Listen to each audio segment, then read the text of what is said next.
Aziz vatandaşlar, şu an Kadir Gecesi, Kadir Gecemizin belirlenen mukaddes Ramazan bayramının Kadir Gecesinin belirlenen günü.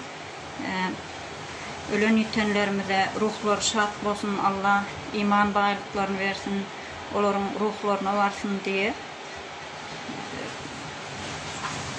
ayet tevhir ediyoruz. Allah'ın hemmemizin ayet tevhirlerimiz kabul olsun, Allah'ın dergahına kabul olsun.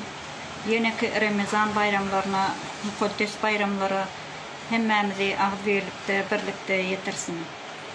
Oy ölen itenlerimizin ruhları şad olsun. Esasen Türkiye'de vefat olan vatandaşlarımızın ruhları şad olsun, yatan yerleri yaktı olsun, imanları hemrah olsun. Koy hemişe yurdumuz bolluk olsun, sağlık olsun, sağlıkta, salamatlıkta görüşmek hemmemize nasip etsin.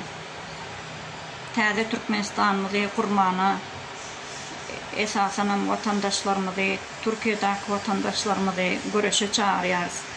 Gelin edil vatandaşlar, zinanların sesi atlığı getleşimize çağırıyoruz sizi.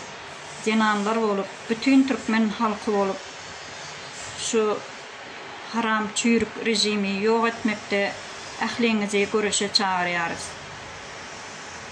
Ramazan bayramlarınız kabul olsun.